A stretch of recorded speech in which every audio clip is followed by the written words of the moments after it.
MSW 14 Gandhi समाज कार्य के दूसरे खंड की तीसरी इकाई एकादश व्रत पर हम लोग आज चर्चा करेंगे। इस इकाई का अध्ययन करने के बाद आप एकादश व्रतों की जानकारी प्राप्त कर सकेंगे तथा उनके अर्थों को व्याख्यायित कर सकेंगे। जैसा कि हम लोग सभी जानते हैं कि वर्तमान समय का सबसे बड़ा संकट व्यक्ति और समाज के बीच बढ़ती दूरी है। व्यक्ति की वैयक्तिकता इतनी प्रबल होती जा रही है कि वह सामाजिक मूल्यों से दूर होता जा रहा है। आत्म केंद्रितता इतनी अधिक हो रही है कि व्यक्ति अपने से इतर व्यक्ति दृष्टिकोणों एवं भावनाओं को अस्वीकार कर रहा है। सामाजिक जीवन में उसकी भागीदारी लगातार कम होती जा रही है। व्यक्ति आत्म केंद्रित होने के कारण उसकी सामाजिकता से दूर जा रहा है। समाज में जो उसकी भूमिका सक्रिय होनी चाहिए वह निष्क्रिय उपभोक्ता के तौर पर सीमित हो चुकी है। व्यक्ति और समाज दोनों पारस्परिक संबंधों से जुड़े हुए हैं। एक का विनाश दूसरे के विनाश का रास्ता खोलता है और एक की उन्नति दूसरे की उन्नति को राह प्रदान करती है। तो इस पारस्परिक संकल्पना को गांधी जी बखूबी जानते थे। इसीलिए उन्होंने इस पारस्परिक जीवन के आधार पर वैयक्तिकता और सामाजिकता का सम्मिश्रण करते हुए व्रतों की कल्पना की। 1930 में प्रकाशित मंगल प्रभात नामक पुस्तक में गांधी जी ने एकादश व्रतों का विस्तार से उल्लेख किया है। ऐसा नहीं है कि ये व्रत गांधी जी की देन है, परंतु इनमें से कुछ व्रत तो ऐसे थे जो पहले से ही भारतीय जनमानस में धार्मिक मूल्यों के रूप में प्रतिष्ठित थे। बौद्ध एवं जैन दर्शन में तो 5 व्रतों का पहले से ही उल्लेख रहा है, जिनका पालन धार्मिक मतावलंबी या अनुयायी काफी समय से करते आए हैं। हिंदू धर्म के अनुयायी भी इनमें से कई व्रतों का उल्लेख करते रहे हैं, परंतु बहुत हद तक यह व्रत पालन एक धार्मिक परिधि में था। उसका उद्देश्य अपनी धार्मिक परंपरा का पालन करना मात्र था और उससे कुछ आगे बढ़कर वैयक्तिक उत्थान के लिए था। व्रतों की अवधारणा का धार्मिक परिधि बंधन तोड़कर इसे सामाजिक बदलाव के सूत्र के रूप में प्रतिपादित करना, एकादश व्रतों के रूप में प्रस्तुत करना गांधी जी की अपनी मौलिक देन कहा जा सकता है।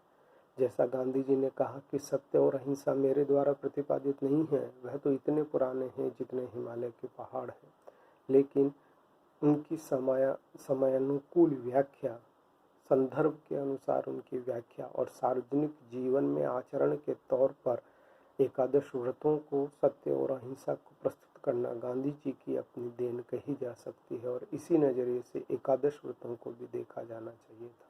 व्रतों की परिकल्पना जैसा पूर्व में स्पष्ट है कि केवल धार्मिक जीवन में थी, सार्वजनिक जीवन में उनका कोई योगदान नहीं हुआ करता था। गांधी जी ने इसी धार्मिक क्षेत्र के इन व्रतों की अवधारणा को सामाजिक परिवर्तन और सामाजिक जीवन की आचार संहिता के रूप में प्रस्तुत किया और यही उनकी सबसे महत्वपूर्ण दृष्टि भी हो जाती है। ये एकादश यानी 11 व्रत हैं। सत्य, अहिंसा, अस्तेय, ब्रह्मचर्य, अपरिग्रह, ये 5 जैन दर्शन और बौद्ध दर्शन में मिलते हैं और हिंदू दर्शनों में भी इनकी पर्याप्त चर्चा मिलती है। लेकिन आगे के जो 6 व्रत हैं वह गांधी जी ने समाज के बदलाव के लिए भारतीय संदर्भों में महत्वपूर्ण मानकर जोड़े हैं। वह हैं शरीर श्रम, ऐश्वाद, सर्वत्र भय वर्जनम, सर्वधर्म समानत्व, स्वदेशी स्पर्श भावना। सत्य, जैसा हम लोग जानते हैं, गांधी जी के संपूर्ण विचार सरणी में बहुत महत्वपूर्ण स्थान रखता है। सत्य का तात्पर्य है जो चीज जैसी है उसे वैसे ही देखना, लेकिन इसके साथ जो दूसरा महत्वपूर्ण तत्व जुड़ा हुआ वह है अहिंसा है। आप अपने सत्य के साथ रहिए, लेकिन उसका पालन करते समय अहिंसा को ध्यान में रखिए। आप अपने सत्य को दूसरों पर मत थोपिए और न ही किसी के थोपे हुए सत्य को स्वीकार करिए। तीसरा है अस्तेय। अस्तेय यानी चोरी न करना। अपनी दैनिक जरूरतों या अपनी आवश्यकताओं से ज़्यादा रखना एक तरीके से चोरी कहलाएगा। इसीलिए वह उसे विभिन्न गीता के माध्यम से स्पष्ट करते, जैन और बौद्ध धर्मों के उदाहरण से स्पष्ट करते हैं। उनका ये कहना है कि हमारे लालच की कोई सीमा नहीं है। हमारे लिए आवश्यक है कि पहले सभी लोगों की बुनियादी ज़रूरतें पूरी हो, अतएव हम केवल उतना ही प्रकृति से लें जितनी हमारी ज़रूरत है।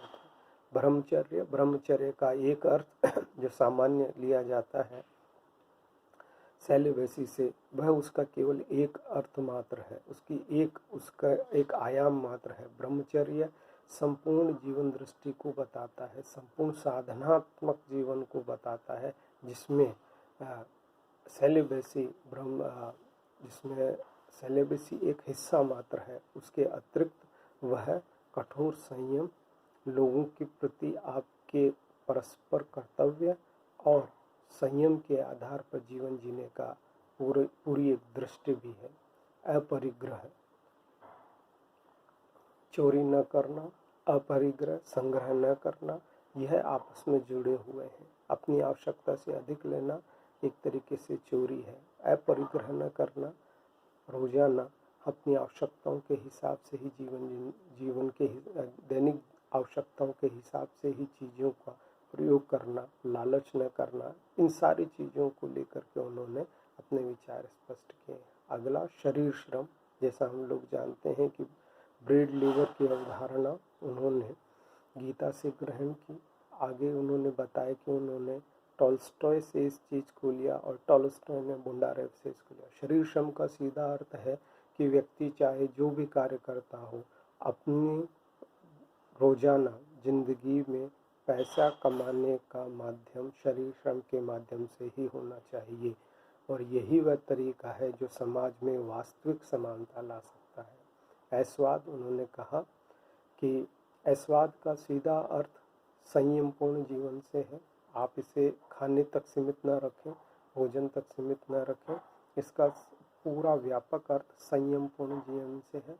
सर्वत्र भयवर्जन यानी अभय से है।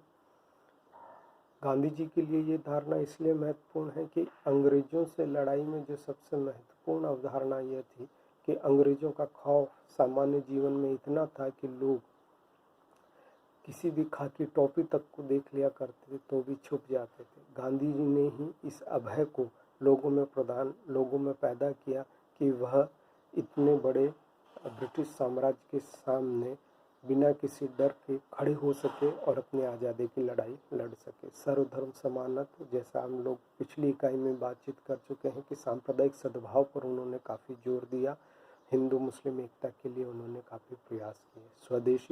स्वदेशी की अवधारणा के पीछे उनका तर्क था कि लोग विदेशी मालों का बहिष्कार करते हुए स्थानीय स्तर पर उत्पन्न होने वाली चीज़ों का प्रयोग करें, जिससे स्थानीय ग्रामोद्योग विकसित हों, लोगों को रोजगार मिले, जिससे आर्थिक विकास भारत का हो सके। तीसरा, अस्पृश्यता उन्मूलन, स्पर्श भावना, जैसा उन्होंने कहा, जैसा हमने पिछली इकाई में भी चर्चा की थी कि गांधी जी ने जैसे ही कांग्रेस के संविधान में बदलाव किया, उन्होंने ये बदलाव करते हुए ये जोड़ा कि कांग्रेस का कोई सदस्य छुआछूत नहीं करेगा, उसको दूर करने के लिए प्रयास करेगा, और जिंदगी गांधी जी अपने इन नियमों का पालन करते रहे और विभिन्न संस्थाओं का निर्माण कर इन कार्यों को क्रियान्वित करते रहे। तो हम लोग ये देख सकते हैं कि इस तरीके से ये एकादश व्रतों की जो पूरी कल्पना है, ये एक तरीके से उनके वैयक्तिक जीवन यानी मनुष्य का जो वैयक्तिक जीवन है उसमें किस तरीके से एक आदर्श मनुष्य का निर्माण हो सकता है, किन किन आयामों को उसमें शामिल किया जा सकता है, इसकी एक अवधारणा उन्होंने व्रतों के माध्यम से प्रस्तुत की। हम लोग ये कह सकते हैं कि महात्मा गांधी ने एकादश व्रतों के माध्यम से वैयक्तिक और सामाजिक उत्थान के लिए एक मार्ग निर्देशी सिद्धांत का प्रतिपादन किया था। उन्होंने इस बात पर जोर दिया कि व्यक्ति और समाज एक दूसरे के पूरक बने और विकास में सहायक बने। इन व्रतों के जरिए गांधी जी ने समाज परिवर्तन को अहिंसक दिशा देने का प्रयास किया। गांधी जी का उद्देश्य लोगों व समाज को बदलाव के लिए तैयार करना और उसके लिए प्रयास करना था। समाज परिवर्तन में लोग सहभागी बने, अपनी अपनी क्षमता अनुसार इस बदलाव में सहायक हों। एकादश व्रत इसी उद्देश्य की पूर्ति के लिए बनाए गए थे।